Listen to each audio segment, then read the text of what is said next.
আল্লাহ বলছেন, ফাইযা কুদিয়াতিস সালাতু ফান্তাশিরু ফিল আরদ, নামাজ যখন শেষ করে ফেলো বেরিয়ে যাও। ওয়াবতাগু মিন ফাদলিল্লাহ,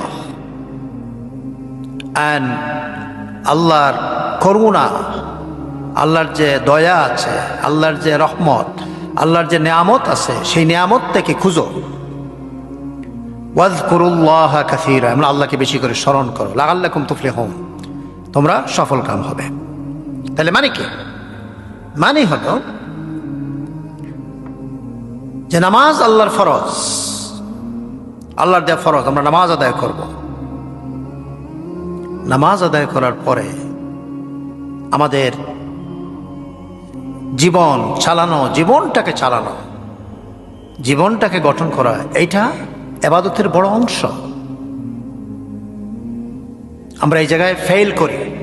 আমরা মনে করি নামাজটাই আমার ইবাদত, রোজাই আমার ইবাদত, হজ আমার ইবাদত, বাকি যেটুকু আছে এটা আমার ব্যাপার। কিন্তু আল্লাহ রাব্বুল আলামিনের কাছে এটা মুঠেই নয়। আল্লাহর কাছে নামাজটা যেমন আল্লাহর, আমার জীবন বাহিরটাও আল্লাহ।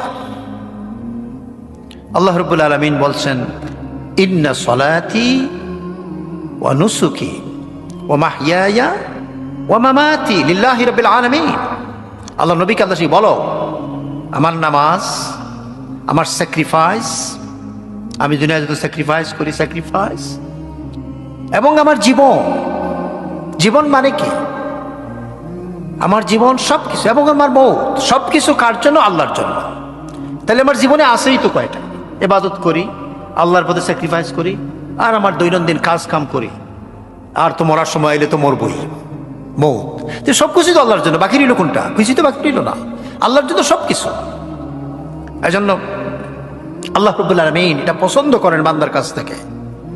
ওমর রাদিয়াল্লাহু তাআলা আনহুর সময় কিছু সংখ্যক সাহাবী, তারা গরিব ছিল, তো মসজিদে বসে থাকতো, যে ইবাদত করবো, নামাজ পড়বো, রোজা রাখবো, আর মানুষের যদি কিছু দেয় তে খাবো। ওমর রাদিয়াল্লাহু তাআলা আনহু লাঠি নিয়ে, নামাজের পরে লাঠি নিয়ে, যারা সুস্থ, তারা অসুস্থ, চলতে পারে না, তো ডিফারেন্ট কেস, সুস্থ লাঠি দিয়ে পিটাইয়া মসজিদ থেকে বের করে, যাও এখান থেকে বেরিয়ে যাও, কাজ করো। রাসূল সাল্লাল্লাহু আলাইহি সাল্লামের কাছে একজন আসলো, এসে বলল, ইয়া রাসূলুল্লাহ, ইয়া রাসূলুল্লাহ, আমার কাছে কোনো খাবার নাই,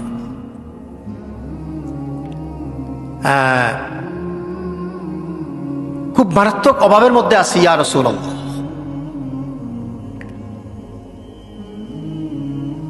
রাসূল সাল্লাম কে চাইলো, আপনার কাছে কিছু আছে, আমাকে সাহায্য করবেন?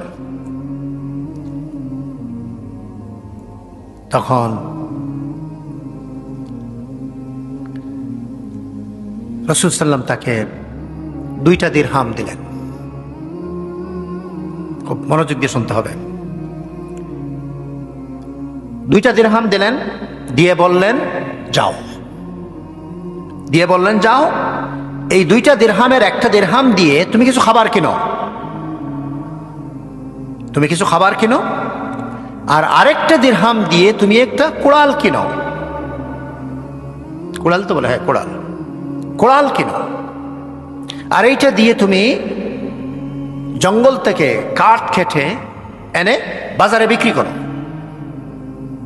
2 দিরহাম দিলেন, 1 দিরহাম দিলেন, ঘরে যেহেতু খাবার নাই, খুব কষ্ট করছো, গিয়ে তুমি খাবার কিনে নিয়ে আসো 1 দিরহাম দিয়ে, আর 1 দিরহাম দিয়ে একটা কোড়াল কিনো, আর বাজারে বিক্রি করো। রাসূল সাল্লাম অর্ডার করছেন, লোকটা চলে গেল।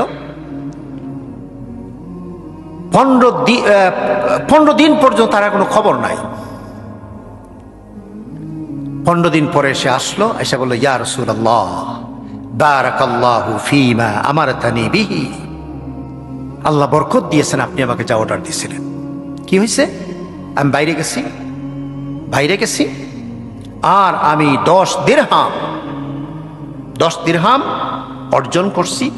এই 10 দিরহাম দিয়ে, 5 দিরহাম দিয়ে আমি খাবার কিনছি, আর 5 দিরহাম দিয়ে আমার ফ্যামিলির জন্য কাপড় কিনেছি। 5 দিরহাম দিয়ে খাবার কিনছি, আর 5 দিরহাম দিয়ে কাপড় কিনছি। তাহলে রাসূল সাল্লাল্লাহু আলাইহি ওয়াসাল্লাম কি শিক্ষা দিলেন? রাসূল সাল্লাল্লাহু আলাইহি ওয়াসাল্লাম শিক্ষা দিলেন যে যাও, তোমার পয়সা নাই, খাবার নাই, অসুস্থতায় ভুগতেছ, পয়সা নাও আমার কাছ থেকে, কিছু খাও আর কাজের ব্যবস্থা করো, তুমি কাজ করো। তো আমরা এই হাদিস থেকে কি বুঝলাম?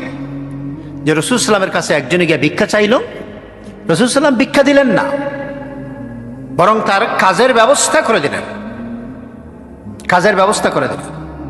রাসূল সাল্লাল্লাহু আলাইহি ওয়াসাল্লাম বলছেন, মা আকালা আহাদুন তাআমান কাত্তুন খায়রাম মিন আন ইয়াকুলা মিন আমালি ইয়াদিহি। বুখারী হাদিস। এই খাবারের চেয়ে উত্তম খাবার আর কিছুই হইতে পারে না, এই খাবারের চেয়ে উত্তম খাবার আর কিছুই হইতে পারে না যে খাবারটা নিজের হাত দিয়ে কামাই করা হয়। তাহলে আপনি দিলেন আর আমি বৈশা বৈশা খাইলাম, রাসূলুল্লাহ বলছেন এটা কোনো ভালো খাবার নয়।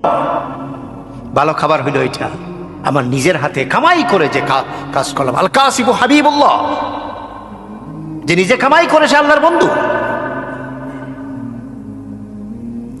তাহলে রাসূল সাল্লামের কাছে ভিক্ষা চাইল, রাসূল সাল্লাম কাজের ব্যবস্থা করে দিলেন আর বললেন তোমার জন্য সবচেয়ে ভালো খাবার হইল এটা, উত্তম খাবার হইল এটা যেটা তুমি নিজে কামাই করো।